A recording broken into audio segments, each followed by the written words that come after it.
Hello, beautiful patrons. Hello, hello. Happy Sunday. I hope you are all having a great day, great weekend, that you're resting and everything is going glorious. So I see that Lucky was able to pop in and Robin, a happy hippie. Good day, good day. Oh, Miss Robin, Lucky does like your logo for the cat and the dog for esoteric tea. He was very appreciative. It's very nice. So, hello, hi.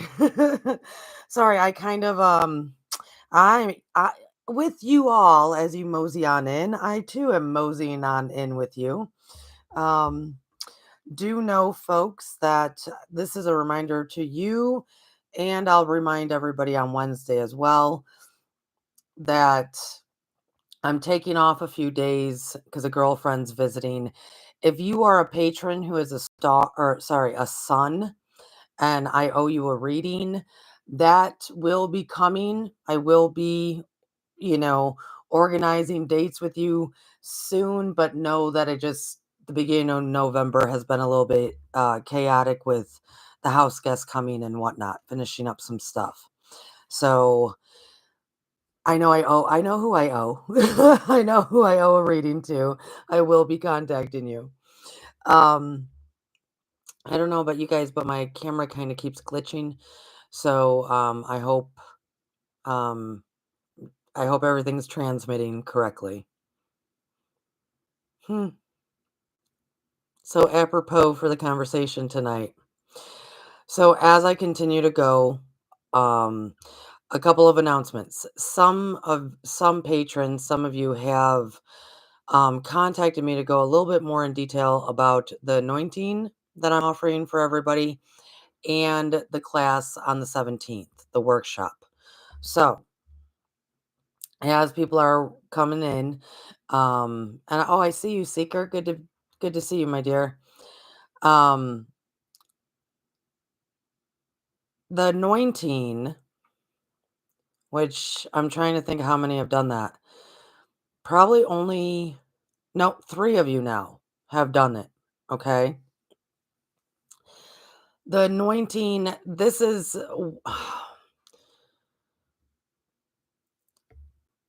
so how my teacher Kira would explain it is going to be different than I because she leaves a lot for interpretation and experience. How I'm going to explain it to everybody is oftentimes we either hear people talk about connecting to their higher self and or we try to connect with our higher self. Um and then we might connect and then it goes. It goes wherever it goes. It seems like we lose connection, right? For whatever reason. I'm kind of worried about my camera right now. Okay. Losing connection. All right. I'm back in focus. For whatever reason, that it seems to be something that happens, and it's just day-to-day life, it's just what happens.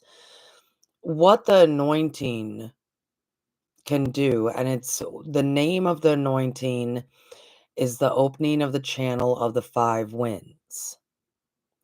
What that can do is that can connect you with your higher self on a permanent basis. Now, I'm offering that anointing and I can do it distant.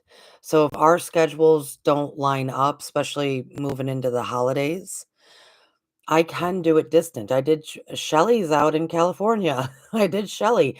Daniela's in Austria. I did Daniela and she felt it. I mean, she knew what was going on. Um she was kind of very impressed by that because of the distance between us, right? So even if you're local, but our schedules can't come together, I can do it distant, even if you're just right down the road. So I'm offering it because if you do that, if you take me up on the offer of anointing, by donation or however you feel afterwards, if you want to send me something, go for it. Because after that, there's a whole nother second part that I can offer as well. But the anointing has to come first. And we got to feel out the anointing and live with it for a minute before we do anything after that. So consider that. So even if you are local, I can do it distance, right? Um,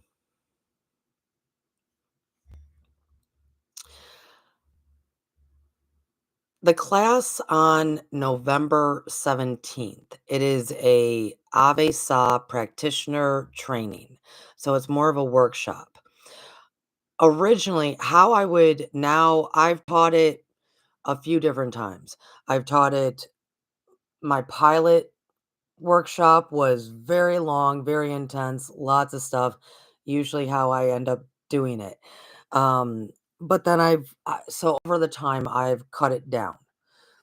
And with you all, so now if you were just coming off the street, it'd be at least 4 hours. With you all, though, you should, depending on how long you've been with Stars of the Morning Light, you would have already known a lot of things. Many of us that were together last Yule celebration, winter solstice, I believe if I remember correctly, you were attuned to the symbol of Ave Sa. I would still attune people again. Because many of you do know a lot of the information that I would have to teach someone new, I don't believe that workshop would take that long. It would probably be the first hour would be me teaching many more of the physical aspects that we do with different stuff. Um, and the attunement. Okay. Now, the attunement, I do know that I can transfer it to you, even if you're there in class that day, and or if after I'm done recording that day, I send it to you in an email. The time that you're watching others being attuned, so are you. So are you. Trust me, I've been taught many a things. So the first hour would be lots of personal training of the cleansing of the body and the balancing of the chakras, different things, techniques, let's say, and then the attunement. Then we would take just a small break and I would send a new link to a new video because behind this camera would then be Brad laying on a table so I could show you how to work on others. And then whatever Q&A that needs to be present for that. For those who are new to Stars of Morning Light, I would require for people to watch a few videos that are already available. They're already out. They're already done. A lot of them are about the levels of consciousness, the pyramid of self-ascension, and some other jazz. So I am looking at 2.5, maybe 3 hours, not even, well, 2.5, depending on Q&A. Including a short, 10-minute break or whatever, so we can all go to the bathroom and do what we need to do for November 17th. After you have all participated and or you take it, but you can't be present that day, I will just email you all the links to watch.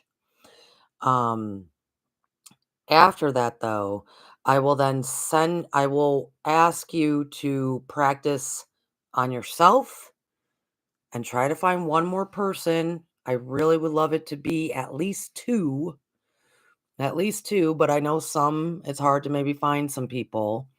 At least two people you could practice working on them. Send me an email. Hey, Courtney, I did this. This is what they felt. This is what I felt. All this and that jazz. And if you finish all that up, So, your experience, and hopefully two others that you use the Ave Sa breath ba- cleansing and balancing technique, then I will email you a practitioner certificate. Okay. The reason I'm so you all know, I hope that brought some clarity. I hope that brought clarity because um I've been being asked, what's this about the anointing? The anointing is to connect you with your higher self on a more permanent basis. That's the best way I can say it. And I can definitely do it distance.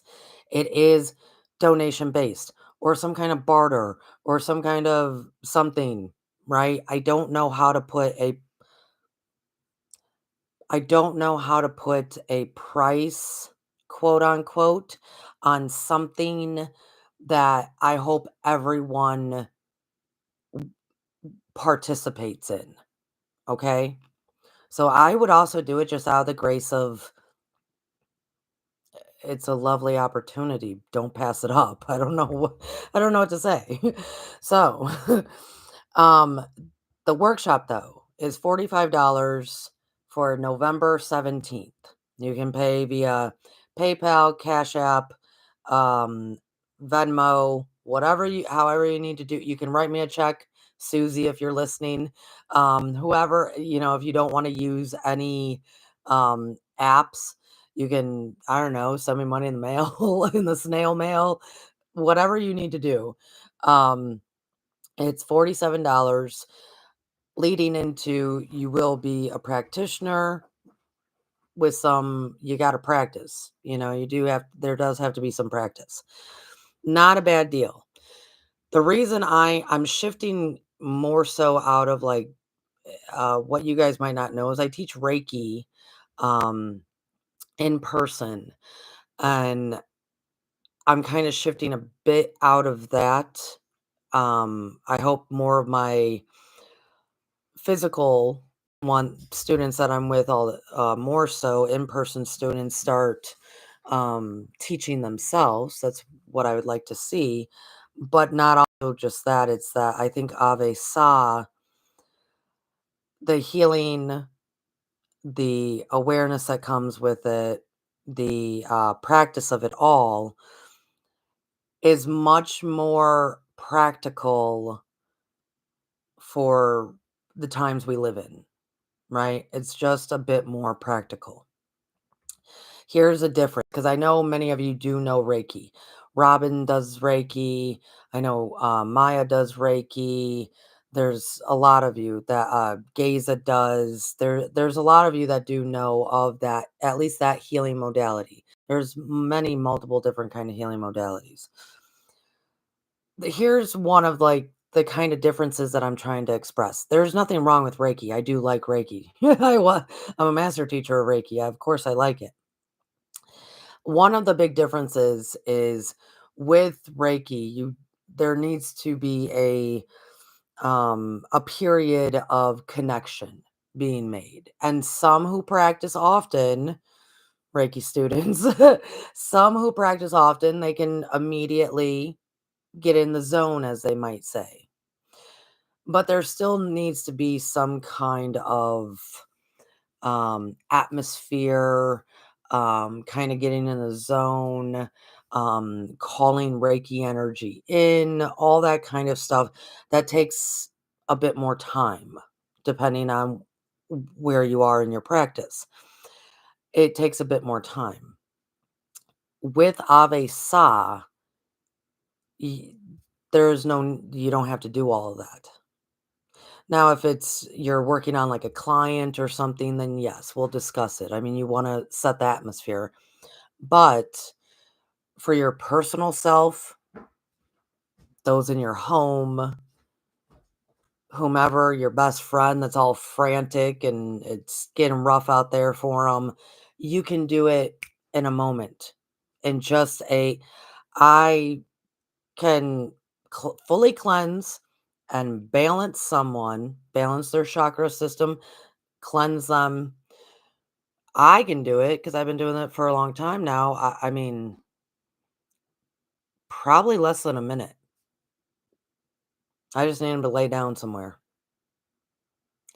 So that's why I'm thinking moving forward, I'm going to focus a bit more on the Ave Sa because it'll be more practical for our everyday living, if that makes sense.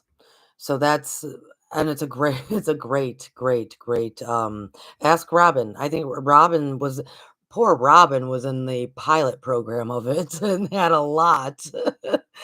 That was a very long workshop. Um okay, so Shelly just said when Maya's done Reiki on her, she can feel it and it's a great. Yes, Reiki is beautiful. Reiki is actually a wonderful when you use it intently, it is a path to enlightenment greatly. It's I was my timeline cleanses that I do really came out of the base of Reiki. So, I mean, Reiki is wonderful and it's great. Um, so Robin just said yes, and she said she uses it often, the Ave Sa, for hopefully herself and others. So it's just a bit more practical. And why not? $45 for a certification in the Ave Sa quantum breath and balancing healing modality. I love my teacher Kira, but man, her titles are very long. Um, they really are, and I understand why because you're trying to put in all that it is, and her training is very intense. So, if so, you guys know, and I am going to move into the class. I'll talk a couple of dates, and then we're going to move into what our topics are tonight. Um, all that stuff that I've done over the summer, uh, uh the opportunity of you receiving the anointing from all the stuff that I did over the summer, which the anointing was one of them, right? I believe the name of that curriculum, of that transition, of that experience, what have you, if I received the certificate, which I told her I didn't even care. I learn, I experience, and I go do, which that's what I'm trying to do with you all. Like, you know, let's do this. So, I believe the name of it though was Quantum, what was it? It was like Self Ascension Quantum Alchemist Master or something. Oh, no, no, no. It was Self Ascension Quantum Alchemist. Something. She has the longest titles. But I know why, because she's literally trying to truly hone down like, what is this? So, your teacher in front of you is I don't even know if it was self-ascension. I think it was ascension, it was quantum ascension alchemist master or something like that. So all of those titles I do now acquire. I have. I acquired them over the summer. It was quite an illuminating experience. Okay, see, okay, good. Okay, Robin, thank you for bringing that up. So Robin just said, I also use referencing the workshop on November 17th. I believe I said it would be like I'll repost the hours, folks, because I was trying to make it that Daniela could be with us, and she is far away. But with what Robin is saying there is I'm pulling it up. Um, she does Reiki on people. And she just said, I also use it more on more quote unquote stubborn Reiki clients of kind of a supercharging the balancing stuff. So if you already do some kind of healing modality, this is a wonderful partnership to it or add on. Many times, like let's say you're going to go to do Reiki or any kind of energy healing or cleansing like cleansing of a house, cleansing of another person, whatever it may be.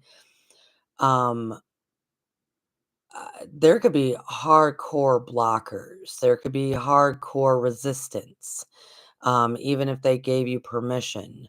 There could be a lot of things in there that we're not sure how to identify. Doing a quick Ave Sa with that person can then open everything up to then that client to actually receive the Reiki. And honestly, I this sounds horrible too. Um, but I'm just keeping it real with you folks. Sometimes I'm tired. Believe it or not. Sometimes I'm tired. And so, especially if it's on beautiful days that Jamie Gray does her Reiki for the public and it's more of a volunteer situation. And if I'm tired, I might not wanna be there the entire time doing Reiki on somebody, and when I can literally just do half half the work in less than a minute. So, that's what I mean about more practical. I mean, our lives might start being, might start picking up some, especially going into the holidays, especially going into 2025, 2026, 2026, 2026. I'm gonna now, I have been trying to gear people up for this time period of from August 2024 to about mid January of 2025. I've been trying to gear people up for that for 2 years. So now I'm gonna let that go and now I have to stop talk 2 years now for 2026. So funny how I have to do this. Um, with that being said, it's fast, it's quick, it works, it's powerful, it's very powerful. I have been in a room with a bunch of people working Reiki, and somebody laid down on the table, and, uh, everybody was kinda like, "What?" Like, it's kinda difficult to work, and I just went I in my mind, I just said to myself, "No, screw this." Like, "Vroom," and everybody in the room felt it. Everybody in the room felt, "Whoa." Like, I just cleared the slate because sometimes we don't have the time. Sometimes we don't have the energy. Sometimes we want to help the person, but remember that helping never ends. Right? So why don't we learn a modality that it would only take us a minute or two to do, opposed to 20, 30, 40 minutes to do when we sincerely want to help other people? I can do this wherever I'm at, I can do it. They don't even really have to be laying down. Do you see where I'm going with this? We do sincerely want to help, but the help is going to be all the time and mighty. So why don't we help ourselves by making it a whole lot easier? A whole lot easier. Oh my goodness, a whole lot easier. The date for that, beloveds, is November 17th. I'm looking at the time. I put on there from 12 p.m. to 3 p.m. Eastern Standard Time. Daniela has already emailed me saying that she's interested. The reason it's right in the middle of the day is because I was thinking of her. We are all in vastly different time zones. So I was trying to think of like Shelly out in California, Daniela out in Austria. I was trying to figure it out. So it is on your Patreon, and I'll send all this stuff in an email again as well. It is Sunday, November 17th from 12 p.m. to 3 p.m. Eastern Standard Time. Do remember, I will record the the Zoom meetings for this. Then I will upload them, and then I can also send it to you in an email. If you have a family thing going on that day, if you have whatever you're going on, you work that day, whatever it is, and you can't attend, you will still receive all the information. You will still receive the attunement. So therefore, you still can get the practitioner certification. Okay.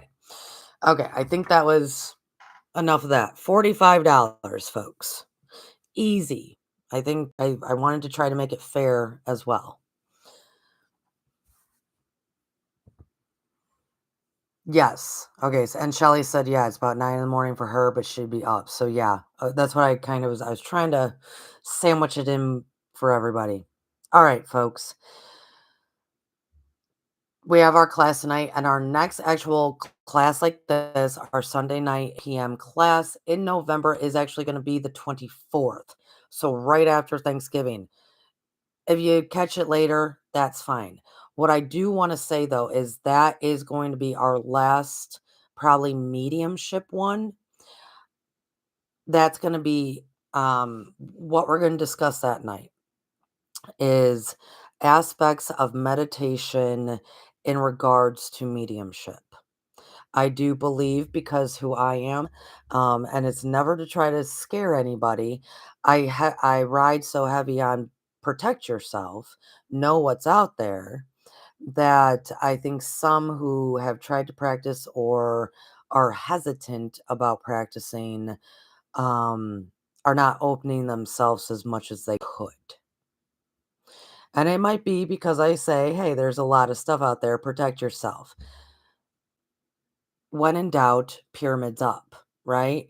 So we do want to practice and we want to know um, what we have to protect ourselves from, but we don't want to be so, rigid with it that we're not opening ourselves up to communicating.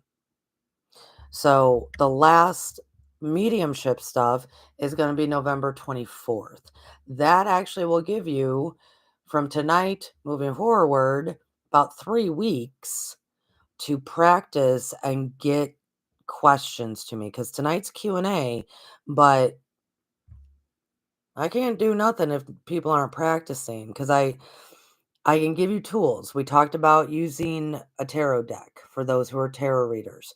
We talked about using the pendulum, and we talked about um, using a candle.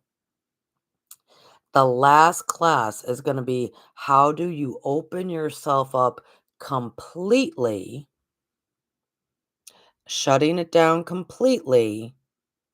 But in the meantime, I want to hear where some struggles may have come up, or I want to hear about what questions have arisen, what experiences we're having, because at that class on November 24th, it's going to be an explanation of this is the complete, this is how you close complete, open, close, and then you're gonna be kinda on well, you're never on your own. I will always be here to communicate, but we're gonna move on. Does that make sense? So, keep practicing, keep working on it, and keep getting back to me. Okay, beautifuls. Hi, Jackie, good to see you, my dear. Happy Sunday. So, Jackie, please go back, when we're done here and listen to the very beginning of this because it had, a bunch of announcements and me kinda babbling about, the Ave Sa workshop, if you're interested, my dear. Okay. So, last week we were talking about house clearings and I was trying to use my hand to talk about, like, touch, cleansing an object, feeling an object. And what was interesting is Lucky Friday Night wanted to actually talk about that on our esoteric tea. I was the one who called him and said, well, let's kind of move on maybe from Halloween stuff, right? Um, but then Daniela emailed me and asked about haunted objects as well. So I went, okay. Let's talk about tonight. We're going to talk about haunted objects and what that really is and how to handle that. We're going to talk about shadow people, and then we're going to talk about. Actually, I might hold one thing off to next time, which is more an ethical question or ethical aspect that might be held for the last mediumship class on the 24th. So it'd be like, how do you fully open? How do you fully close? What is ethical here? all that kind of stuff along with your Q&A. And tonight is also heavy Q&A, so if you got questions, throw them in the chat. If you need to, put like a question, a couple of question marks so I don't miss it, and then type out your question, okay? All right. So, haunted objects. Everybody, I'm going to use the story of the Annabelle doll. Most people know this story. Um uh, a, an old Raggedy Ann doll that was haunted. The Warners, what was it? Susie and Jack or something. I can't remember his name. The Warners, who are they're in the United States. They became very, very known and popular. I mean, they're the Amityville horror people. They're the Annabelle doll people. They became very known for paranormal investigating. She was a quote unquote psychic. This is what I do want to say about them. What I believe happened with them, just briefly, because if you don't know the story about Annabelle, you're going to probably now go research it. Um, what I will say about the Warrens is I think, because I can't even say that their intention was good when they first paired up to start the business. I literally can't say that. I don't think they had always the best intention, but you know what? You also got to make your money. I think she was gifted. I think they did know what they were talking about in many ways, but in also there are many cases out there that they were not accurate about, but it was post when they had already made a big name for themselves. So you know when anyone, a teacher, a leader, a business person, whomever that has to kind of get out into the public eye, even if their intention is first to like, hey, I have these gifts, I can use them to make some money. Usually it's they are using their gifts and they're doing a pretty darn good job of it when they first start because they're proving themselves in order to get, I don't know, those subscribers, those followers, those clients, those book deals, right? Those movie deals, all these deals. They do actually work. They're true to the work at that time. But once they make a name for themselves, things do tend to start to shift. And I do believe that happened with the Warrens big time. Same as many inspirational teachers out there. Things start to shift the more that, okay, now we have a production team. Now we have managers telling us how to run this cult. It becomes this weird shift thing.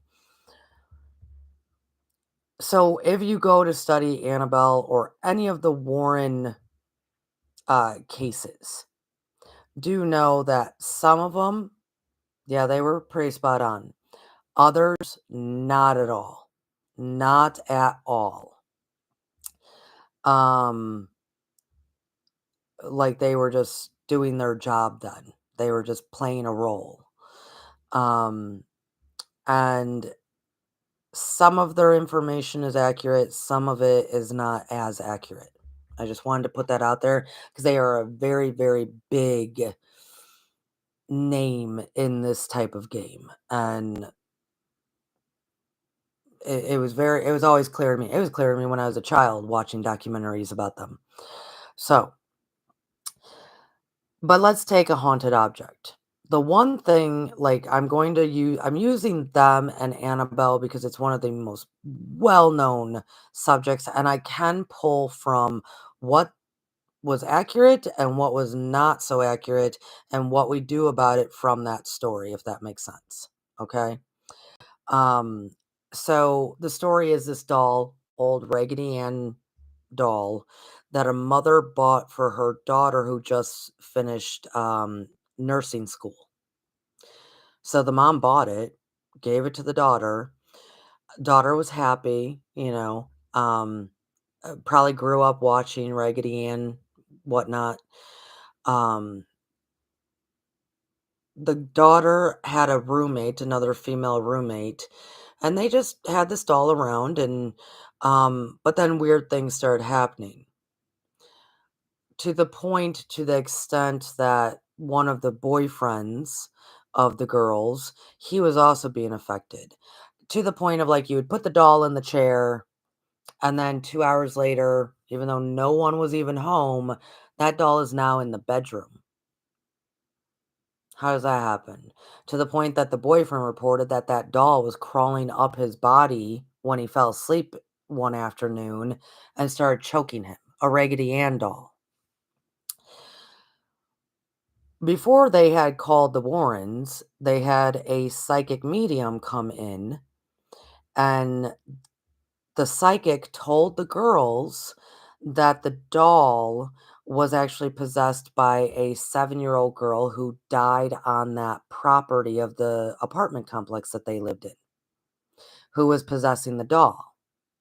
And she would really like to, you know, be friendly with them and be with them.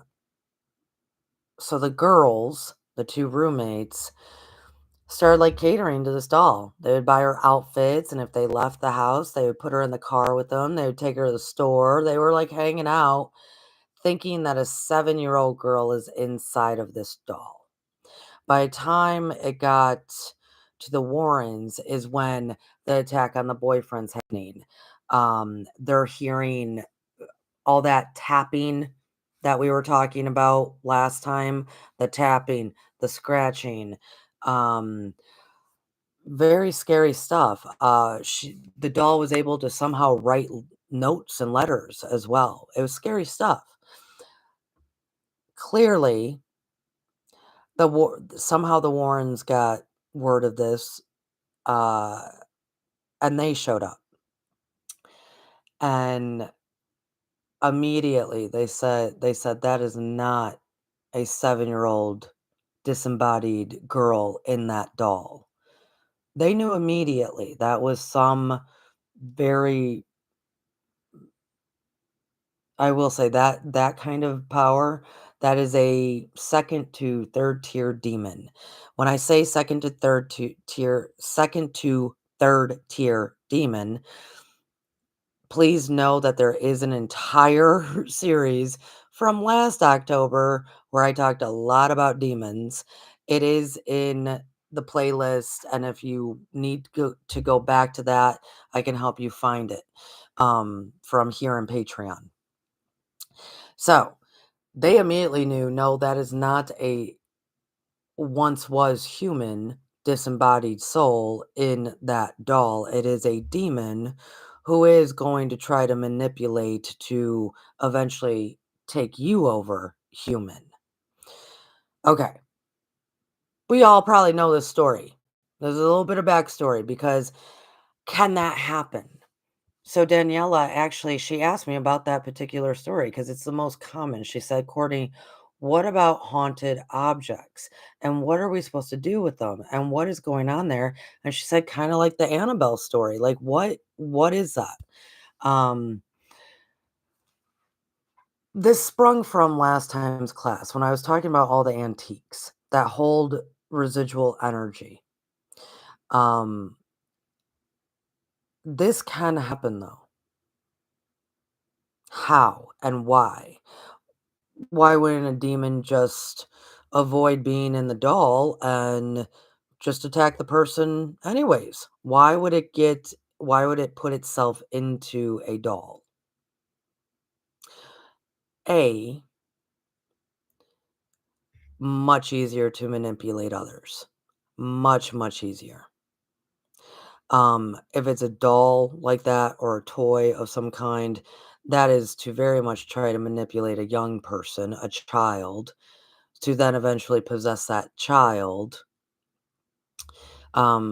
Most depending on I mean, every demon has their purpose and every demon has their job to do. The ones that, are there for more of a possession purpose, let's say it looks better on their permanent record. It's like getting a gold star if they can possess a child. It's a very, very big accolade for them. So, makes it much easier if you're already inside of a doll that they love, and then maybe they can start communicating with the doll. Maybe the doll can hug them back. So much easier. Um, and or if it is a demon that is not actually designed so much to possess a human. I will tell you the Annabelle case, that definitely would have been because that doll was able to walk around, write letters, do a whole lot of things that lower tier demons can't do. But let's say it is a lower tier demon, why would, or a second tier or third tier, why would they do that if it was not with the intent to possess a human? Sometimes the the long-term goal is to possess a human, but can demons become weak? Yes. Demons can become weak, and it can be from a whole array of thing. If someone like me walks into a place, that demon's going to end up being very weak. Before I continue, I want to make it very clear when you're very much trained in this stuff and you're very much you understand the all and how this whole system works, you very much refrain from killing or diminishing, abolishing to, well, you can abolish, but killing even a demon. You just don't do it. You don't go walking around killing demons. This is not some Van Helsing type of movie. It's because they're a being just as you are a being. So we just don't kill each other, right? But various reasons a demon can become weak. Like I said, if I've made many demons very weak, and then I've banished them many a times over. Well, okay, now you're a weak demon and you're banished. You have to kind of reserve yourself for a while until you can maybe find a host or at least gain your energy back. You might put your own self into an object. Same as we might take a vacation. Same as we might, I don't know, go and get a nice stay in a hospital if we think it's become too much, right? Same for them. Also, I wanna say it doesn't just have to be like a human did that to them and weakened them. Demons, well, depending on the ranking, it could be a higher ranking demon beat the hell out of that lower tier one. It could be that they are punished for some reason. It could be a lot of reasons that a demon has their energy, because everything is an energy being, has been depleted, that it could choose to put itself in an object. So it can choose to do that for the purpose of eventually possessing whoever owns that object. It can choose it to get some respite. And then the moment it sees an opportunity and it feels strong enough, it might take it. And or many people, I don't do this, and I purposely don't do this because I don't I this is an ethical thing, and it's because of oh, well, people are irresponsible. That's why. Many people, it's in many traditions. Let's say I wanna say traditions and practices. I don't wanna say faiths or religions. Practices, teachings, traditions that you trap a demon into an object. You can there's many down here in the Appalachia area. They use you could use old railroad spikes to catch your demon, spike it in the ground so it can't get away, so then you can find an object to get put that demon into. So then you feel safe and everybody else's feels safe as long as that box is never opened again. The reason I don't do that is because, well, time just keeps going on. That box could have been sealed in 1922, and in 2022, some third generation opens it up. That doesn't mean that demon's gone. It's weak. It's weak. That doesn't mean it's gone. So I personally don't do that. Many other people do. Many, many. And you can use dolls, you can use boxes. Here's the other thing I do want to make clear as well. The Warrens did go on television and told people um, a disembodied human, a soul, an energy being who was a human, cannot enter into an inanimate object. I am in a I am in agreement to that depending on the circumstance. Because there are beings out there that originally started as a disembodied human with a lot of sorrow, anger, malice, hatred, whatever it may be, negative energy. And the longer they've been here, they have transmuted themselves, their own energy, into scarier figures now. Think of like a wailing woman. We all know the stories of the woman who lost her children, and now you see her at the lake and she wails and wails and she's terrifying and scary and she'll take your child from you, right? These old folk tales. That is a disembodied being that was in such tragic state of energy, mind energy, right? Conscious energy that it does end up it can grow into something that's not human anymore. Well, I think you all understand what I mean by that. In that regard, yeah, you can put them into something. You can put a demon into something. A demon can choose to go into something. Here's the one stipulation, folks. The one stipulation. And I'm not talking about computers. That is a whole different thing because that's a very different energy wavelength. Things can flow through the cloud and flow through the energy, right? But when I'm talking about of an object, the object really does. I've never known it not to. It has to be of some kind. It has to be of natural made products. What I mean is like that Raggedy Ann doll, Annabelle. That was all cloth. There was no plastic, maybe other than the eyes, which I don't even know if the eyes were plastic. It, it was all cloth. Very easy to possess. A box would have to be like a wooden box. Yeah, could it have some metal on it? Of course. Metal's also of the earth.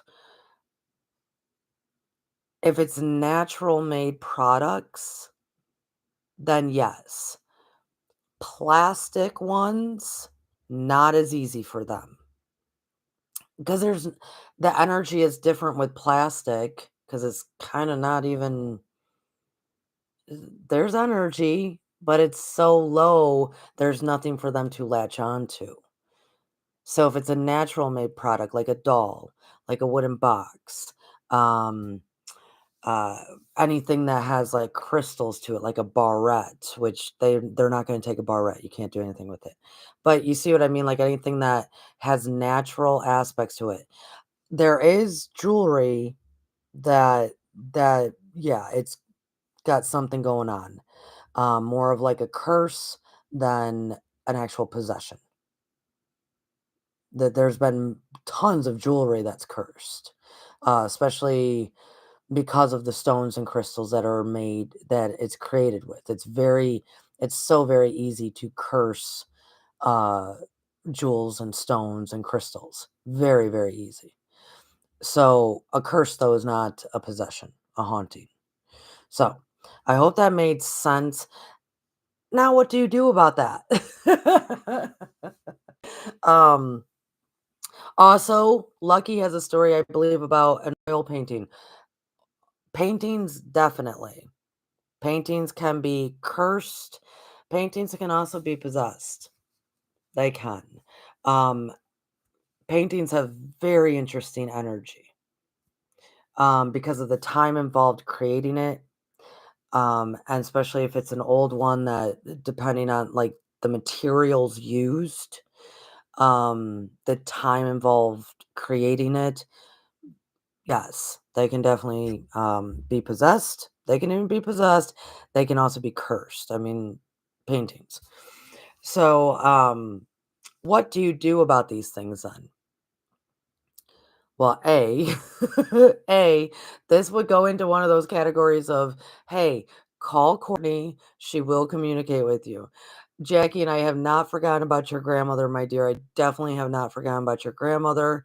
Um, Let me get through this weekend with my girlfriend coming, because I will definitely talk to you before Thanksgiving. I will most likely, though, we'll have to exchange phone numbers and chat a little bit on the phone. So,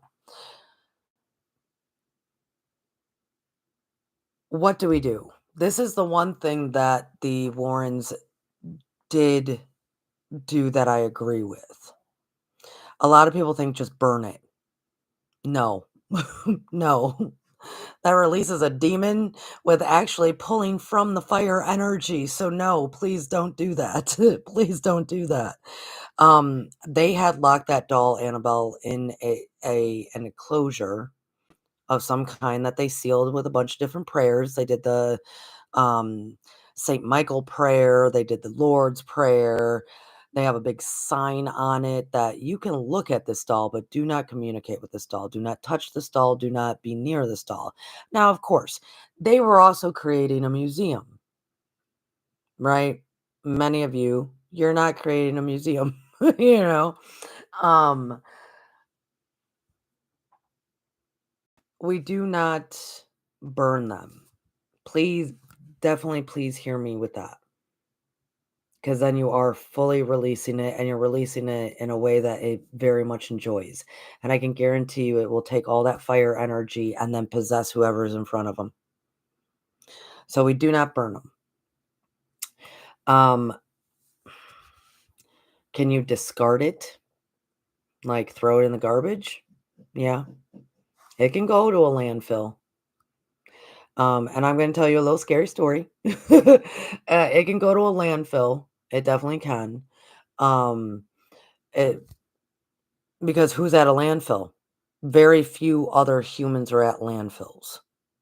Now, can it probably get damaged and then exit whatever it's trapped in or whatever it chose to be in and leave and move on from the landfill? Yes, but you don't know where that is. It's sometimes, like I said, I do have to, get demons back down to a very small energy field, and then I have to banish them away.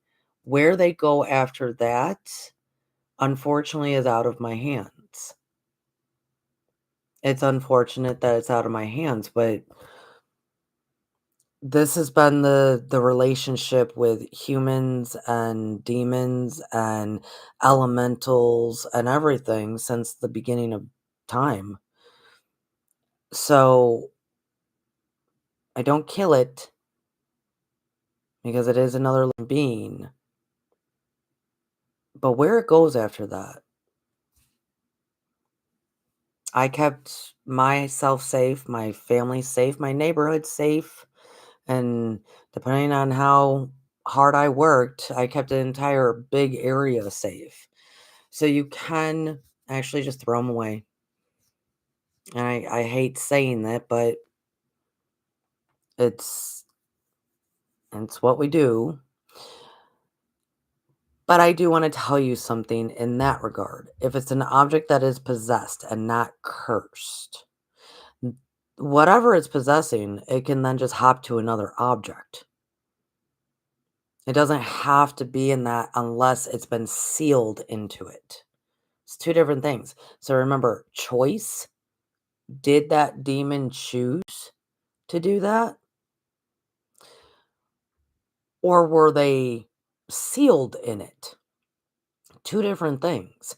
If it's a choice, well, it's listening as you all are discussing what to do with it. And when somebody says, well, I'm just going to throw it away, and they go to throw it away, well, then it jumps right into, another thing. It's still there.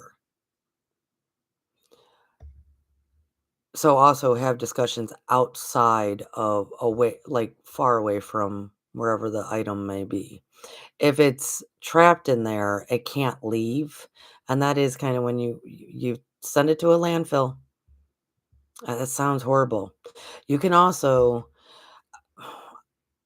people used to do this, nobody does it anymore because our poor oceans are in horrible disarray, but I'll so many practitioners, they would have put that in the water. They really would. Not because a demon can't swim, but, oh, because we would have such a head start on them, and by the time they got out of that water, if they fully got out of the water, um, they wouldn't know which end was up. So it was always really known that you put it you put it in the ocean, but hence why I don't go into oceans, but, um, we don't really do that anymore because there's too much trash in the ocean, so if you think it is an actual, like, haunted object, contact me first before you do anything, because it might not be a haunted object, it could be a cursed object, which is a completely different category as to what to do with it. Demons that are trapped in an object, do not burn it, do not open it, and do not give it to someone else. Do not give it away. Putting it in a landmill or landfill somewhere, putting it here, putting it there, putting it in the ocean, I hate saying, is what humans had always done. I Other than they tried to keep it in the family and they told the generations down and down, "Don't ever open that box." We don't live in that world anymore. We literally do not live in the world that you can tell your grandkid to not open anything, and the next thing they're gonna do is open it. Even if you try to hide it, somebody's gonna find it, or you're gonna pass away, and you're the last person that knew of that story because it actually came down from 4 generations ago. You weren't thinking about it. It's been hidden for 150 years. Well, there it is for all the new family members. So, if you think it's a possession, that's a different story than a curse, and every curse is different. That's I Please make that note as well. Every curse is different. And Shelly just said no garage sales either. Yeah, no garage sales either. That's people, they tend to use garage sales, as she just pointed out, because they don't want to necessarily give it to somebody, but they don't know what to do because they don't want it to come back on them, right? They don't want it to be like, well, if we throw it away, it's just going to come right back. You hear those stories often. It's going to come right back. That was a whole different thing happening there, by the way. Um, it's not going to necessarily come back. It will move on. Yeah, it's y'all, there's so many people that are ripe for the picking for demons that they're not gonna think that you are the cat's meow and just stay with you. They're not if you do what you need to do to get that far away from you and not sell it in a garage sale, a lot of people do that because they think, well, it's an exchange of energy and that person picked it anyways. They rationalize all this stuff in their minds. You are not the end all be all for a demon. There's somebody that is even more tastier four doors down from you. I hate saying this, but so many people have such opinions of, well, it'll come right back. No, it's not. If you get rid of it in a manner of you get rid of it, it's in a landfill, it's in the ocean, it's you know somewhere far, far away. You come home, you cleanse your house, you cleanse everything, which also means cleaning your house, by the way. You got to clean your house in order to then actually cleanse your house. Um, and you clean your house, you cleanse your house, you're living your mantras, your affirmations, you're doing all this stuff day to day. I'm telling you, that demon is far gone. They've already moved on. They're trying to survive their own self. They're not going to go back to a household that knew to get rid of it. And especially if that household is doing all that they should do to protect themselves. So those stories of like things kept coming back. That's not exactly what was going on there. Anyways, um, so, uh, like I said, a possession is not the same as a curse. Every curse is different, and you need to have so if you think you have a curse object too, please contact me because I have to read the curse. How I do that is I would actually have to touch the object. I can't I'm not as good at reading a curse from, like, remote viewing, because curses are designed, they're created, they're worded and ritual. Every curse is different. It really truly is. Um, I could probably do it with the Akashic's information. The Akashic would say, "This is how the curse was made. This is why the curse was made. This is what you do about it," that sort of thing. So I could probably do it with the Akashic, but let's say this was cursed. My glasses were a cursed item, like a hair, comb or something physical, tangible, usually a small item like this, was cursed. I would be able to read it by touching it. I can't do that with all items, but with cursed items, I can. What I mean by reading it is I will see what they did. I will hear the words they said. I will see the ritual they did. I will see all of that. I might not get the why. I might not get what happened afterwards, but I will definitely be able to tap into what happened to this exact object. Then I would have to sit with that for a while, so to exactly know what to do to expel that curse. Because like I said, every curse is different. So that means to remove it, you have to then also do a spell. You have to do your own ritual. You have to say your own thing. You have to, so if that be the case, that somebody thinks that they have a cursed object and you're distant from me, like I can't go to your house, um, then that would be more of me, consulting the Akashic as to what happened there and how to cleanse it. Um, you also don't want to here's the difference. You know how I said with a haunted object, it's not gonna return to you? Um, Not the same with a cursed object. A cursed object will return. A cursed object will return. Um, a cursed object is harder to get rid of then. So what you really have to do is you have to break the curse. You have to expel it. You have to.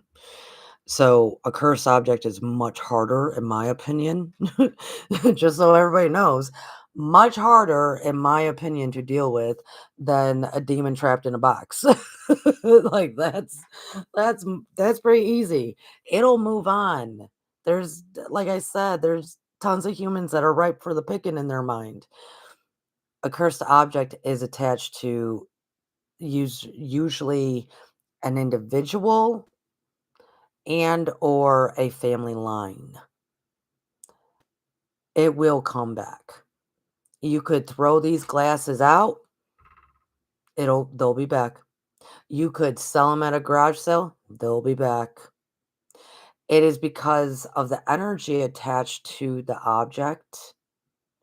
It'll take its time, but the energy is a magnetic pull to that family line that sucks that family line's energy, and it's drawn to that energy. It's a very strong cord. That's why all these practitioners and their cords, so many cords, right? It will come back. And so when you hear the things about coming back, that wasn't a possession, that was a cursed object. Um, as in, like, you hear Ouija boards will come back. Well, don't mess with Ouija boards anyways, because they're all cursed. It's all cursed, folks, just so everybody gets that clear. Every Ouija board by the design of it, is cursed. So don't mess with them. You don't need them. Okay. So, any questions there? Oh, Shelly just said touching a cursed object could be scary. It's scary to witness that somebody would be willing to do that to someone else. It's not scary for me because it's not my curse. It's not my curse. It ain't got shit to do with me. I never did anything. And so it's not scary to me. It's scary to witness that somebody would curse something that can bring it's usually tragedy, but it could be a very slow burn of tragedy. It could be, hmm, lots of suicides in that particular family. Lots of this. Misty from We're All Psychics podcast um, had me on at one point, and she was thanking me because there was a curse going on in her family, and she had to break that curse, and she did. One of the missing links, though, that she didn't understand was she's the one who started the curse from lives ago. From lives ago, she started that curse, but then that followed the family line. And what people don't understand is our soul contracts, we tend to just stay with them over and over again. So our ancestors, in many ways, we fall in line with them as well. This is why Brad and I are always joking about our two cousins that are married and they're buried outside of Quebec somewhere, somewhere in Canada, on some kind of island. Uh, we always joke about how that's probably us.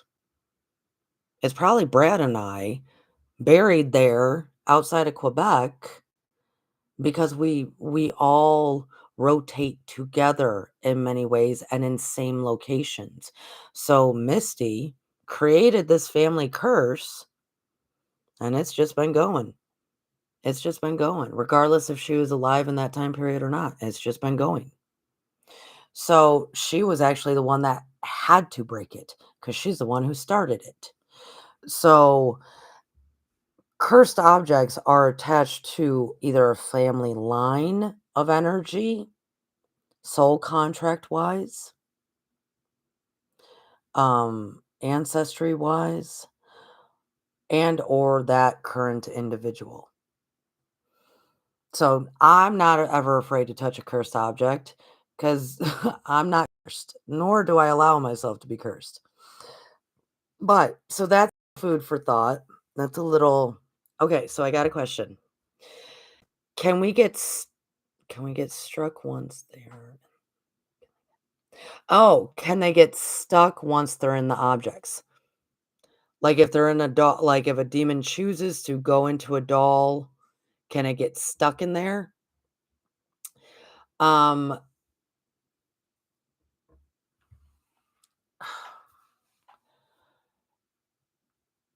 I wanna say no, because I kinda think where you're going with that, Shelley.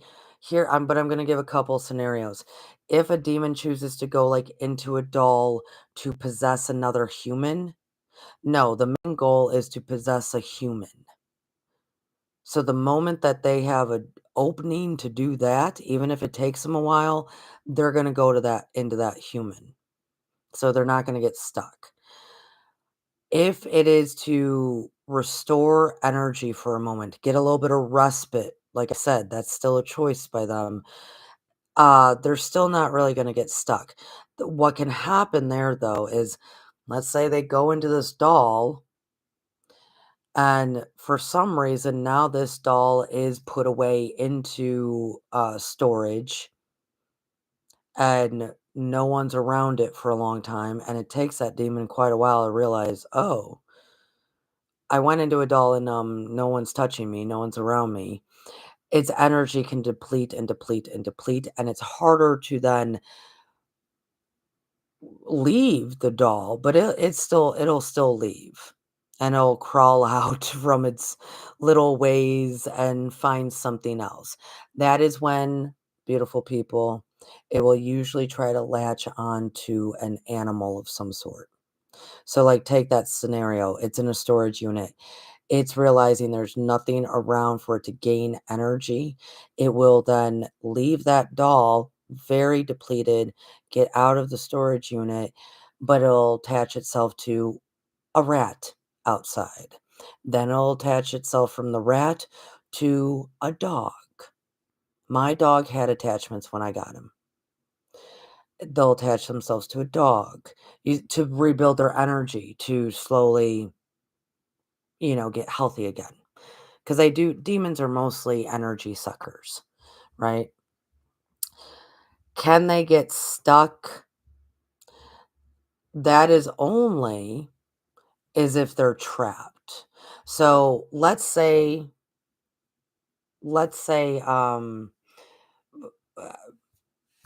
they went into a doll assuming that they were going to then possess a demon, and then a practitioner that does know what they're doing comes in and recognizes that, right?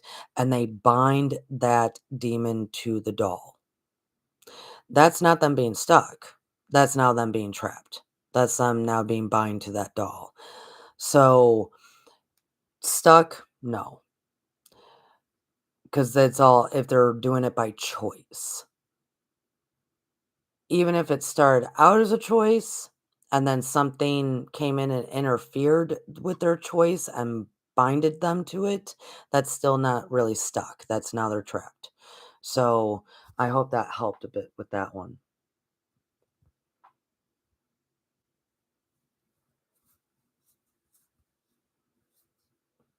And so please know, I also want to point out what I said about curses there.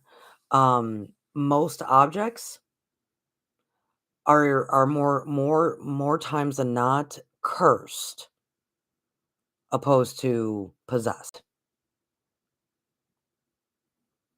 Most objects are cursed opposed to being possessed. They really are. Most object if you're dealing with especially like antique stuff, or well, or current practitioners. I mean, I've been hearing some stories, folks. I've been hearing some crazy stories out there. Um, I've been hearing some crazy stories out there, really, truly. So, um, And do know as well, cursed items too. I don't wanna let everybody think that like, "Oh, man, I'll never go into an antique store ever again."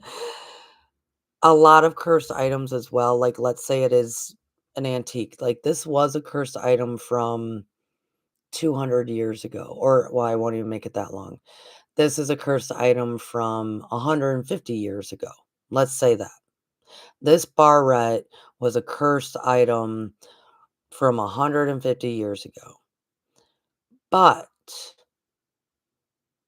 no one's touched it, no one's been around it for at least the past 3 generations. It's been in boxes, it's been, um, in different antique shops, like, it's not, from, like, the family, it's not as I can't say the word, it's not as strong. It's not as strong, and mainly because the one who made the curse is gone. I mean, if you don't link a curse to something else that is ever going to outlive you, like, how do I man, I this is a weird topic to be bringing up. I haven't even brought up shadow people, but that's okay. That's okay. Let's say hypothetically, I'm a practitioner that wants to curse someone. To make that a very long lasting curse, there has to be elements in place. Blood makes it a very powerful curse. Doesn't mean that it's going to last all that long. Okay. The way you do the ritual, the way you spell it out, the way you word it can all be make it a very strong one. But it only might hit 1 or 2 generations. If you attach it though, like Misty did, to a demon, to a demon, and you say, "Hey demon, you're going to work with this object here to curse this family for all times," or you work with a demon to get whatever you need, and it'll tell you, "Yes, but your family will be cursed after I do this for you." And you say, "Yes, that's fine. That's fine." If if it's something like that and you attached it to a entity that can outlive the original one that created it, diminish so much in its energy. It's a very, very powerful one, and it'll keep coming back. It'll keep coming back. It'll keep coming back. How does it come back? Because it's attached to something bigger. Let's say I curse someone, and I make it real powerful with blood, with the right words, with the right ritual. I spend a good I do it with the right all the right stuff. It would most likely affect 1 to 3 generations. After that, though, it would lose steam. It would lose its energy because I'm gone. It would have dulled out over time, right? So, is that object still cursed? Yes. Is it as bad as it was? Not at all. Can that one find its way back? Yeah, but not as like if it's with something else. Not or if it's a current curse, right? There's a lot of cursing going on, by the way, right now. Um, uh, it'll die down. Um, so like let's say it is like, okay, the family figured out this was cursed. We have to lock it away. We're gonna put it in a box somewhere, that kind of thing. But then 5 generations down the road, they find it and they go, "Oh man, I could get a good pretty penny for this, comb right here. I'm gonna sell it in some auction." Is the curse still attached to it? Yes. Is it gonna go to a new home that buys it at the auction? Yes. Is that family gonna be cursed? No. Is the family that originally had it still cursed? Yes, but the energy is so low. On the way home from the auction, they're gonna get a flat tire, and that's about as much as is gonna happen. It has to be attached to something that will outlive the energy that will be continuously going. Does that make sense? I hope this makes sense. I don't know how we got on curses. Oh, because of the haunted objects. Um, curses are,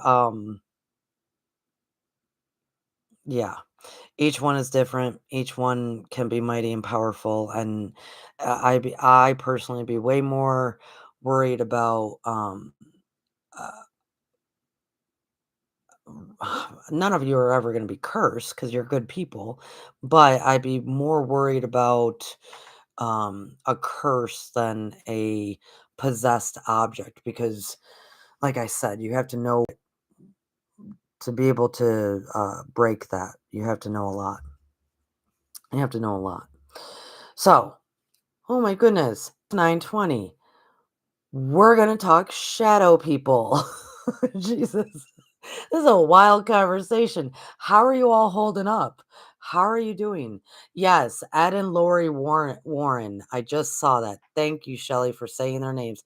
Couldn't remember their names.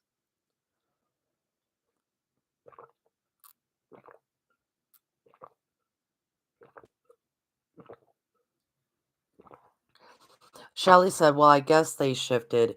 What happened with Ed and Lori? And I can tell you because there's cases that they did that they were saying it's this, it's this, it's that. It was not that. Some of it did become publicity. Publicity. Gosh, I don't even have words anymore. Meaning, did they still know their stuff? Yes. But you still got to make some money. You still got to this, you still got to do that. You still get into book deals that you probably should have just never even signed a contract, right? So everybody, you see it everywhere. It happens. So I'm not saying they're bad people. I'm not saying they didn't know their stuff. They did know to lock up that doll. That doll should not, if that is what was going on with that Annabelle doll, um, uh, uh, they were right with locking away. No one can touch it, right? The reason I said it was different for us who don't have a museum, that's the big difference there. The Warrens have a museum. You can't just walk up to a museum and be like, "This doll is cursed, you should put it in here." Because we don't have things like that. The story would get lost through the generations, like I said, and eventually somebody would open it up, play with it, what have you. Not a good idea. Even if it's been locked away for a few generations. The difference with them is they have a museum that no one has actually touched that doll since it sat there. For us, landfill, ocean. Oh, I'll tell you this and then I'll move on. So, in high school and college, I lived in a trailer park. But this is not a typical trailer park, folks. This is actually its own little city. It's called Park City, Illinois. It's sandwiched between Waukegan, Illinois and Gurnee, Illinois. It's got so in a trailer park, okay? So trailers, it's got a police station, a small store, a laundromat, restaurant bar type of situation, a place you can get your hair cut. It's all a inside of a trailer park community. It's not I've never seen it like that anywhere else. I've never seen it. It's actually on the map. It's a location called Park City. There so you have your trailer park. On the other side of the trailer park are, they were, train tracks, and then maybe a row of homes, like actual homes with foundations. On the other side of the highway was Aldi's and a couple of, like, liquor stores and a Kmart that I worked at in high school and, like, a Burger King. On the other side was all industrial. So, this entire area, so an entire little town that was, yes, trailer park, we didn't even have the yards. We had the typical trailer park yard. Trailer, trailer, trailer. There ain't nothing like it. I've never seen anything like it anywhere else, okay? Like I said, we had our own police station that you could get locked up. I mean, it's y'all, I ain't never seen it as anything like it. And it is. It's a wild, wild trailer park kids are kind of unique in their own right. When it's something like that and you actually don't even ever have to leave, and you're surrounded by either highway or train tracks, um, it's very different. It's very, very different, how it operate it basically was kind of its own prison without the barbed wire electric fences. It very much so was. It had its own, community this and that. I mean, it had we had our own damn police station. It was crazy. So, with that being said, you know how that was made? Oh, thank you, Jackie. Good to know. Jackie just said this is all information I need to know. How that was originally, why would you put, why would you make a trailer park community that big? I mean, we've never seen it, right? It was huge. Why would you do that? Because a very, very, very, very, very long time ago, it was a landfill. So you can't actually build anything on it. It all had to be mobile homes. It was a massive, huge landfill long, long ago. So they just covered all that garbage and then went, "Well, shit, what do you do with this land then? You can't grow anything, you can't actually build anything because it's all it'll start sinking in different pits as you go. Oh, we will put thousands of trailers here, trailer park, and make a park. But wow, this is huge now. We need to have our own police force. We need to have a little corner store. We need to have, you see what I'm saying? Like it was just so big, but it was because it was like the landfill of the entire county for a long time. Okay. So I lived there for, like I said, all of high school and college in 2 different trailers. And in the trailer when I was in high school with my mom, which many of you know, and I think I've talked about, when I was living with my mom, this is also the one that I would every night tap, tap, tap, tap, tap, tap, scratch, tap, tap, scratch, tap, tap, and so much chaotic, just poltergeist, weird, crazy, haunted, yes, demon stuff would be going on. But there was also this interesting thing, this very interesting thing. Um, in the hallway of this small, it was just like kitchen of it was a small hallway because it was like kitchen, hallway, bathroom, my mom's room. So it's going in the back of the trailer. In the hallway from like kind of right in the kitchen, there was like this island and then the hallway. Not just me, pretty much almost everyone that came into my house could see some kind of weird, like green negative mist. You could feel it, you could see it.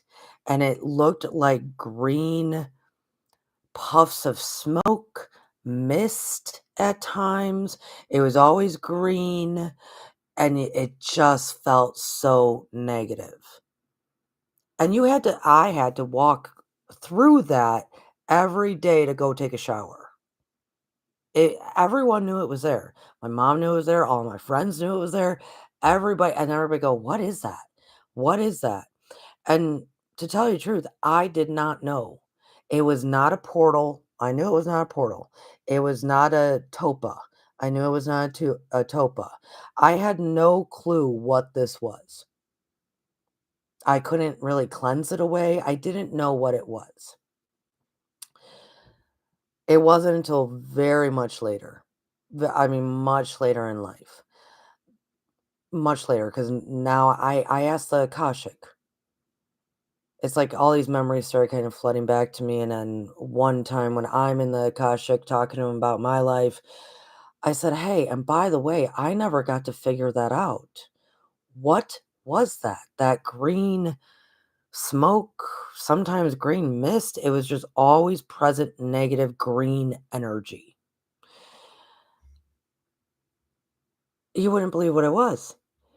It was, and it was not like a haunted or possessed, uh, object, but the reason I'm explaining this is because I believe the same thing could happen.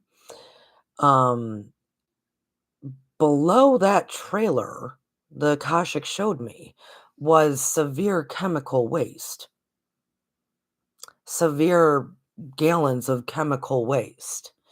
So that mist was like it was the energy that was actually emanating out of probably horrible toxic waste drums that were below in the ground of that trailer.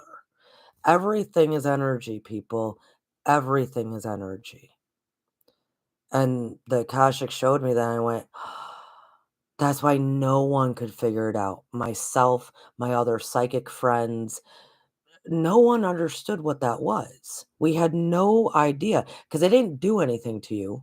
It didn't harm, it didn't move. It didn't even move. It just stayed right there and everyone could see it, sense it, experience it. None of us could figure it out. That is energy that was emanating up into my trailer. Yeah, yeah, Shelly, not good. I do believe, though, if a demon is trapped and the box does not like break open in a landfill and that kind of thing, which is more likely than not, I do think energy would, if anything like that were to happen, like, oh, let's just cover this landfill and put a bunch of trailers here, right? Whatever it may be, right? Tiny homes. Let's just cover this landfill and put a bunch of tiny homes, right? If that were to be the case, because it's covered and it was originally trapped in it, I don't think it would be able to actually be fully released, but it would maybe present a slow leak a slow leak of negative energy. That's the only reason I'm bringing this up, because that is a possibility, but that is more times or not, the box or whatever it's attached to or trapped in will be broken. Okay, so we're moving on, but yeah, that was a wild, none of us could figure out what that green cloud was. Um, Makes perfect sense though. Makes very perfect sense. So, and now you all, this is a fun joke about myself. Now you can all know what happened to me. I grew up in a trailer park that needed its own police station.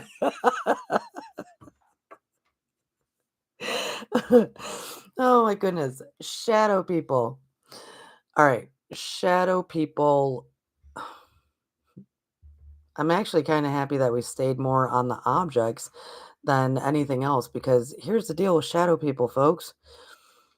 The majority of what humans see is going to be represented via a shadow, meaning uh, those with psychic abilities. We will even originally see it as a shadow. Like if I'm walking through a place, right? Or I'm remote viewing a place, if I'm walking through, if it's not in like direct eyesight and it's showing me its full you know, identity, we're going to see it as a shadow. We have to see past that shadow. We also probably might have to communicate with it to have it reveal its true identity. So when we talk about shadow people, it's everything. And I hate saying it that way, but most people who are not even remotely gifted, not even remotely gifted, they might see some shadow people. Some kind of shadow move across the room. Some kind of shadow move this way, or a shadow just hanging out in the corner, which once again might be a topa. People can should handle that. So that's where shadow quote unquote people came from. But the thing is now that term is used for well, essentially aliens, even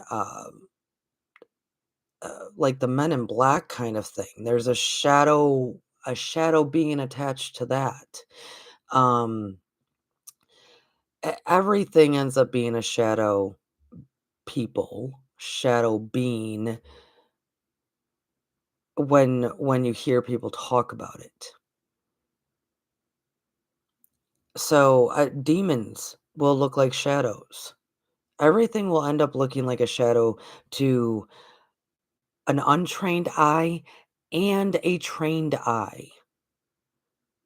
So, like I said, even myself, it will most likely look like a shadow at first. Then I have to look through the shadow, and if it's real strong, then I have to start communicating and telling it, show me who you are, show me who you are. Because I know for a fact it's not just a mere negative energy kind of flowing through the room, right? You can tell by the intensity of the energy. So it's hard to discuss about shadow people when, in essence, pretty much everything you're going to see is originally going to look like a shadow to you.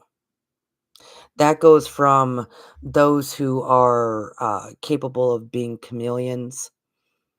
Um, that's not just that could be that's a demon that can um, uh, shape itself into looking like somebody you love. It can also be a very powerful shadow, right? It could be blocked energy, like a topa is going to look like a shadow at first. But the difference with like a topa that we've talked about a lot here is it's going to look like a shadow, but it's not going to move unless it's very, very strong, right? So if you walk into a room and you're scoping that room out, and remember, wait, did I tell you guys this? I know I did, but I want to remind everybody. Um, because we were talking about house clearings last time, and I know I brought this up, but I want to remind everybody. When I go to do a house clearing, I don't I stand in a doorway. I stand in a doorway first and scan the room. Okay? I first stand in the doorway. And I tell clients I want them to leave the closet doors open for me and whatnot. I don't want nothing jumping out at me. I stand in the doorway to not just scan it with my eyes, but to also feel it. Because it's kind of, you don't want to walk fully into a room to find out that there's something horrible in that room that can now trap you in that room. And I know this sounds crazy, but they used to teach me that when I worked at the prison as well. It's not like you walk into a prisoner's cell with them, especially being a woman, they could then simply close the door behind them and trap you in the room with them. Same with a demon. And I am not in sincere love. I am not comparing a human to a demon, but some of those inmates were possessed. So, I'm just saying, same rule applies. Like you stand in the doorway first, scan the room, feel it out. And let's say, okay, oh man, the closet's on this side. I can't really see it. That's okay. Feel it first and then go slow. Go real slow. And the first place you look at real slow is you peep into the closet. You look. Because if anything's in there that's going to harm you, you retreat back into like the hallway or the next room, what have you. You retreat back so you can collect your energy and reframe how you're going to approach things. You don't just walk around nonchalant, and I shouldn't say nonchalantly. You don't walk around susceptible to danger. That's what I'm trying to say. We use logic, we use order, we use right sense here that if there are something in a room, you don't walk directly right in and go, "Oh, I'm saging, everything's fine."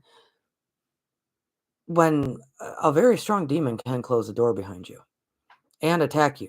I mean, a very strong one. I mean, that's a very high level 3rd tier, 4th, and even I mean, a 5th definitely. But they would have to be, like, very high level, almost 4th, tier demon. But yet and still, they exist. They exist. The point I'm trying to make the point I'm trying to make with that, even a high tier demon like that, you're gonna probably see him as a shadow being first. Then you're gonna see most ghosts, disembodied humans. We don't know what their face looks like automatically. They look like a different kind of shadow, right? There's always shadows. Everything's a shadow because of the quote unquote veil. So I can guarantee you there's stuff everywhere. There's stuff everywhere. You walk out your front door, there's stuff everywhere. But the veil makes everything kind of look like a shadow at first. Unless it is, I mean, direct eyesight, if that makes sense. I mean, it's looking at you and you are looking at it and it wants you to know what it is, which is more of a demon trait or elemental trait. Um or a disembodied being that is looking for help. So everything's going to look like a shadow. What we do then is we begin to train our eyes to see through the shadow. Like, and the first step is to acknowledge it. Basically, this doesn't sound bad. I'm trying to think of a word that I wanted to use. Um, know that your eyes know that. Okay, how do I say this?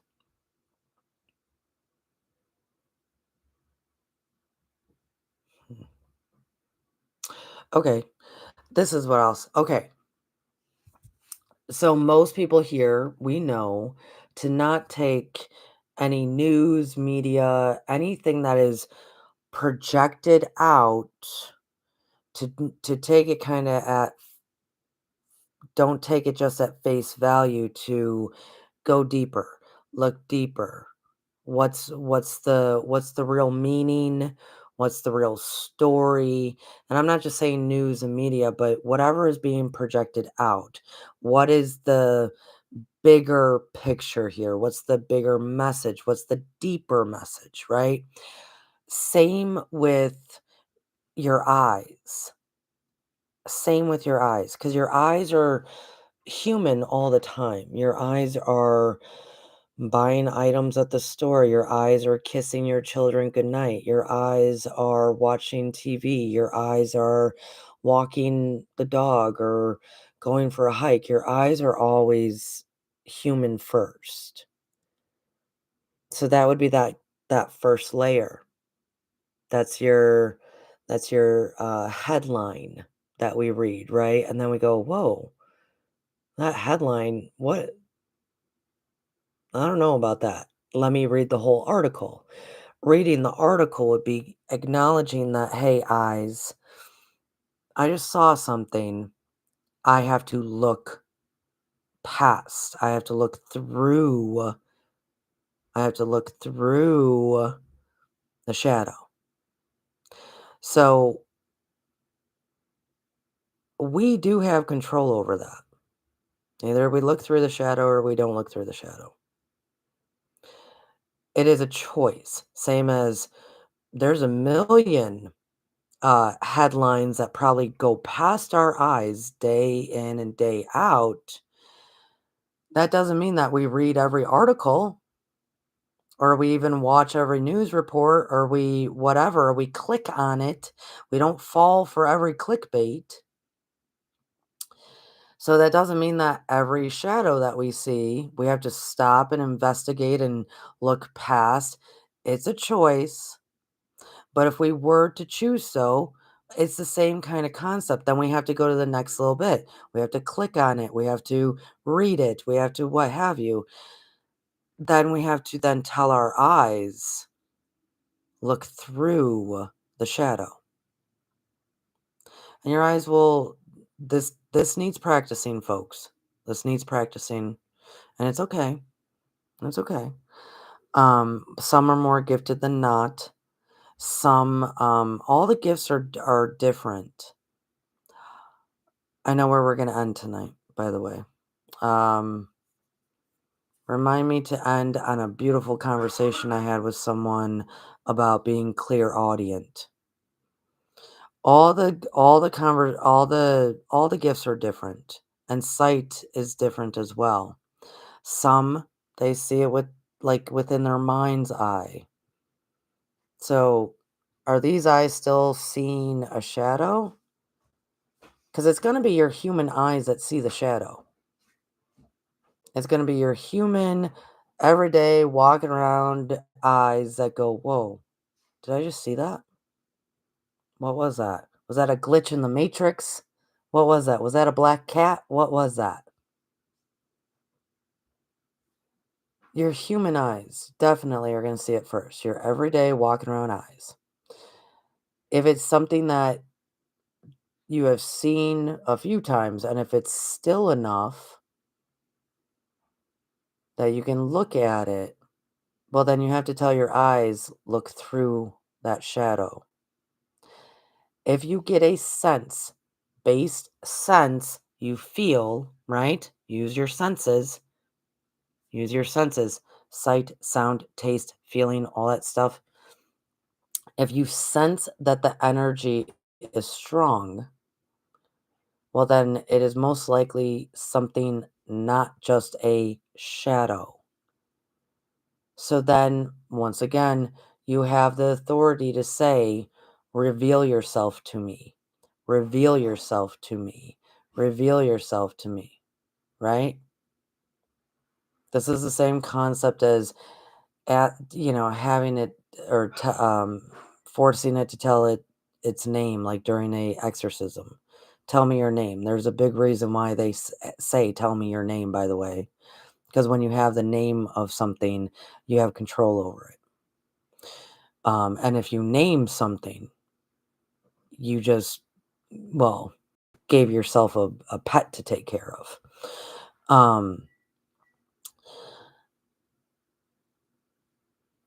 But you can say, reveal yourself to me. Reveal yourself to me. It takes time. This is practice. So I'm trying to say for those that are new to this, it takes time. There are people out there that don't even believe in this stuff and see shadow people. And then there's those like myself who are educated and experienced in this stuff who I will still see everything, usually, oftentimes, as a shadow first. Oftentimes. Often. And then I have to stop and look at it. And my eyes are trained now that if I pause long enough that now I'm going to stare at that shadow, eyes, you better get into activation mode because I need to look through that And then if I still can't fully make out what kind of being it is, well, then I tell it, I say, reveal yourself to me. I tell it to show me what it is. Once again, but that's standing in your authority. That's standing, Jackie J. I'm not suggesting you do anything like this with like your grandma's house right now. I really don't suggest that. Um, but that's the thing about shadow figures. Disembodied beings might look like shadow figures. Demons might look like shadow figures. Elementals will look like shadow figures. Aliens will look like shadow figures. Um, uh, there's so many things that I mean, everything. It's gonna look like a shadow figure to a human because of the veil aspect. That, so, when people bring up shadow people, eh, that term, I mean, if you Googled right now, not Googled, but let's say you went to YouTube and you plugged in shadow people stories, you are going to get a variation of everything under the sun. And it's because that's how we see them. It's the veil, and that's why people talk about when the veil lifts, you can see so much clearer what is in front of you. You will also see shadow people, uh what do we call them? Interdimensional travelers, parallel world, all that stuff can look like a shadow at first. All of it.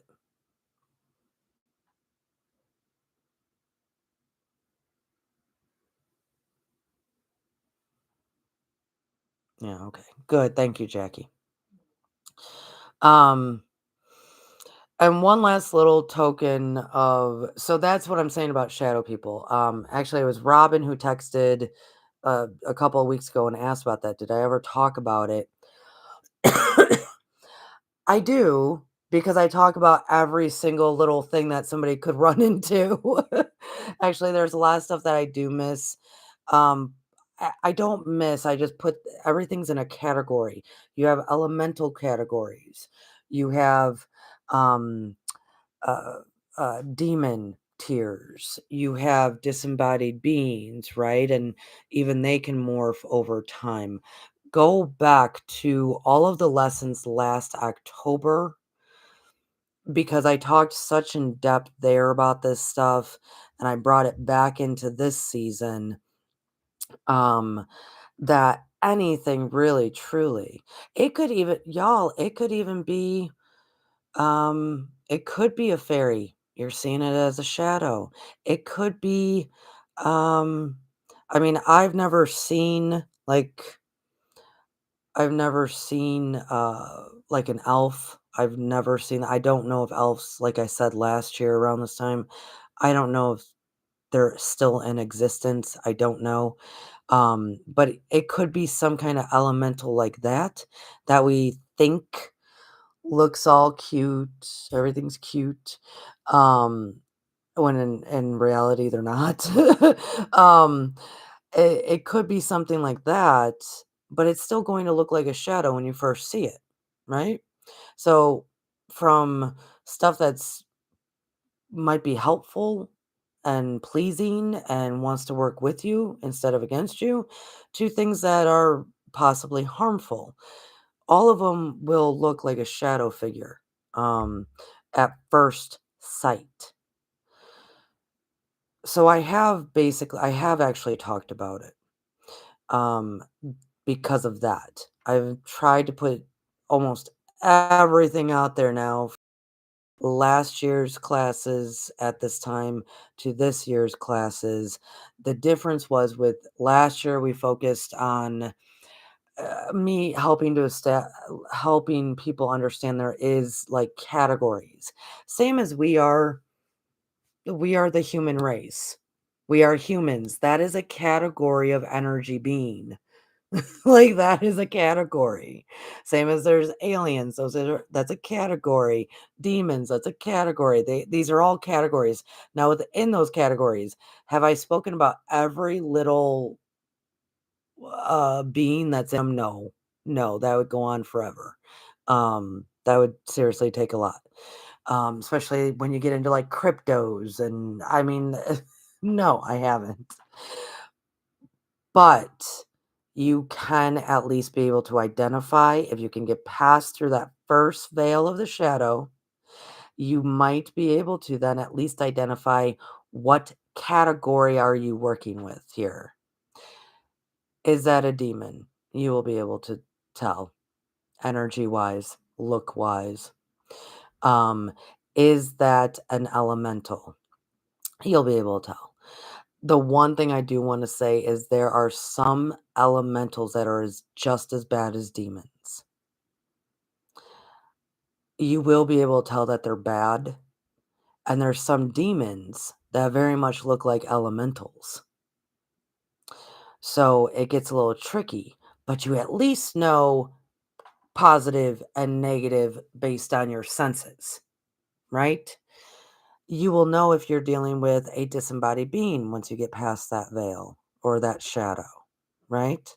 You will at least know what you'll know if it's an alien, right? You'll at least know what category you're working with. Because even, I mean, a trusted, beloved Palladian could maybe show up. That does not mean that at first glance you're going to see that as a beautiful, shiny being. No, you're going to first see it as a shadow. You will. You will. And then when you turn your head back, because that shadow caught your head, and you turn your head back to be like, what was that? Then you start seeing the light coming through. It's not, it's shadow is the veil, period. That's it. That's it. And things tend to have to come through a veil, whatever it may be. It could be a interdimensional being that's walking through the veil. It could be an alien walking through the veil. It could be anything walking through the veil, harmful or not harmful. Oftentimes, it's going to be a shadow of some sort that catches your attention first. Look through the shadow. The good ones, I will tell you, will just automatically go, yes, it's me. I'm here, right? But anything else that's kind of tricky, it's going to try to stay in that shadow, right? It's going to try to be hidden as long as it can. But then that is when you have the authority to say, reveal yourself to me. Because at least you then can identify what category you're working with here and know your limits. Know where you stand with knowing what you can work with and what you can't work with, right? Or what you can handle, what you can't handle. So that's my aspect about shadow people. I want to say one more thing and then I will let you guys go because it's almost 10 o'clock here. Um, do know that all gifts, they have the names. They have, your clairaudient, your clairvoyant, you know. And we did have that class here of the different kind of empaths and the gifts that are associated with them. And so go back and you can watch that as well. Um, I don't know though in that class if I kind of really explained how those gifts operated. And I had a lovely conversation with someone who I'm hoping is understanding that she is actually very gifted. She just took things very literal or um, maybe just told herself she wasn't for a long time. Clairaudient people oftentimes, so like your psychics that can hear, they can channel, They can channel guides and others and what have you. They don't necessarily hear it in their ear, like you hearing me right now. They hear it in their mind, but the voice is not of their own. And that's how they learn to start distinguishing things. Is this remember everyone, and I'm sure I've taught this somewhere. uh, I see the thing about dragons, and a dragon will first look like a shadow as well, and then it'll be a beautiful dragon. Yes, Miss Robin. um do you remember, I think I've told everyone here at some point, your name and your voice are attached to your frequency. So are, like, if you hear voices in your head. This, I'm talking about the psychic gift of being clairaudient. So let's say a voice comes in that's kind of jarring. That's gonna most likely not be a guide for you. That's most likely not gonna be, something that like an it's probably not gonna be an angel, because the voice your voice, as I speak, right, is attached to my frequency. Your voice is attached to your frequency. Everything works that way because it's sound. This is my sound. This is my sound, my voice. Your sound is your voice. It's attached to your frequency, right? Sound in motion is you. It's beautiful. I love it. Same with everything else. Same with every other energy being. So here's a little side note. Those who are questioning if they're clairaudient, your inner voice might maybe change it up sometimes. That's not what I'm talking about here. I'm talking about when you're not doing absolutely anything. You might be thinking about some stuff. You might be folding the laundry, whatever you're doing, and then all of a sudden it sounds like somebody's talking to you in a completely different voice. It could be, especially for us women, if it's a masculine voice, my inner voice is not ever masculine. It could end up being Irish or British sometimes, but it's never a masculine voice. But if a masculine voice starts talking to me, it's like, whoa, okay, who's that? I will also know if it's a voice that I can maybe hold enough of a conversation with in my head to determine who they are based on how do I react to the sound of it, right? So like even when we hear people on the street or at work or whatever and and they talk and their voice kind of like, "Oh, can you please just stop talking? Like, you're a decent human and you're fine, but for some reason, your pierces my ear." All that means is that your frequency does not match with their frequency. In the in the aspect of those who are trying to communicate with you psychically, if you start feeling that way, like, "Oh, this voice is, like, piercing,"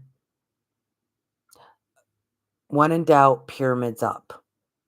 The reason I'm saying that is because that's gonna be your first indication that something might not be as it seems, okay? Not saying it's even a bad being, it might be just a disembodied being with a horrible voice, but that is your first indication that at least put your pyramid up, and you can still work with that being. You can still communicate with that being, but you're under the pyramid and they're outside of it. Does that make sense? That is what we're going to be talking about on the 24th. I just want to make everybody very clear on clairaudient can happen in your head. It does not have to be necessarily as you're hearing me, like through the ear. I have worked so many different psychic fairs, or I've hosted so many psychic fairs that it's so interesting that whenever all the psychics get together, the tarot readers, let's say the tarot readers and those who channel, and they're meeting each other for the first time, and it's like, oh yeah, yeah, yeah. What kind of card spread do you do? Oh yeah, yeah, yeah. I do that too. How long have you been reading? Oh, this long. Oh yeah. Do you channel? Oh yeah. Do you and so you hear them? Yeah, yeah, yeah. Oh, like in your ear or in oh, no, no, no, in my head. Oh, yeah, me too, in my head. That is the dialogue that happens at, like, every booth. It's so funny to listen to it. It's as if every psychic that can channel wants to verify with the other psychic. Do you hear it in your head too? Yeah, yeah, so do I. Yeah, I hear it in my head. So I'm trying to make it kinda light and airy as to that's how pretty much every psychic does. It's in their head. Now, not saying that we can't hear stuff in our through our ear at times. A little bit of a different situation, but still the same. It's not as frequent as in our mind. Same with those who see. I just told you I am a seer. Uh, I'd rather see things than hear things, trust me. Um, well, I don't know. I guess I just don't know any different. I can hear, but I see much more. Hmm. I don't know which is better. I don't know. I'm a seer. So even I still have to look through the shadow. This is what I'm trying to get at, is that let's bring the psychic gifts kind of down a bit to ground level where we're at and understand that they're gifts. They still need to be developed. They still need to be understood by the individual. They still need to be used the way that they always have been. Most seers, they're either scrying in water, meaning they have to look into something, look through something. They seers as well. We have just a different we put on a different pair of glasses in a way. Doesn't mean that th- we don't see a shadow. So I just wanted to kind of make it clear that some of these gifts, like really look at them and just know that um I'm saying this because many of you have so many gifts that you're not fully aware of, but it's because we're making them a bit more literal than they need to be and or bigger than they need to be. So part of that we're going to be talking about next class in the 24th, from how to remain open and protection, the meditation aspect of the mediumship aspect, the ethical aspect, and we are going to talk a little bit of um, the balance of the gift, right? The reality of gifts and how they're really used and whatnot. So, okay, beautiful people. Whew. What a wild class, from haunted objects to curses. That was a lot about curses. Um yeah, don't curse nobody. There's so bad. So bad. And, and the problem with curses today, which there seems to be, I am hearing about a ton of curses, like a lot. 'Tis the season that everybody thinks that um, in today's world, actually really since, like Dagger Casey time, the spiritualist movement, there has been such a, mix of what I refer to as sloppy magic, and so what often does happen is the person trying to create the curse in today's world doesn't know what they're doing, and they are harming the heck out of themselves. Um But to just put it out there, there's a lot of sloppy magic out there, a lot. But we covered a lot of ground, a lot of ground. So thank you, Miss Robin. Thank you, Shelly. Thank you, Lucky. Thank you, Jackie. Um, yes, take this information with you. Do keep practicing, folks. I hope that just keep practicing. There's about 3 weeks between now and the next class. Send me emails, send me questions. How are you doing with your candles? How are you doing with your pendulums? How are you doing with this? Did something start communicating with you out of nowhere and you're like, whoa, what is that? Or how would you? Is this an actual experience, Courtney? I'm not sure. I'm questioning myself. Even stuff like that, because the more questions you guys might have or be feeling out and experiencing um, that we can bring to the table here for everybody, then we all learn together, you know? And I really want to say, I give everybody a marvelous, wonderful, grand shout out for our meditation this morning. It was beautiful, profound, magnetic, dynamic. I mean, every great word, adjective, descriptor word I can think of, it was. So, thank you for sharing in that experience of covering the world in light and love and all of it. So, I I was very, very pleased with our meditation this morning. So, love to you all. Thank you for coming. And remember, November 17th, I will send another email out about it. November 17th is that workshop, the Avesa workshop, if you are considering it. And even if you can't be present, I can send you all the material. All right. Good night, folks. Bye.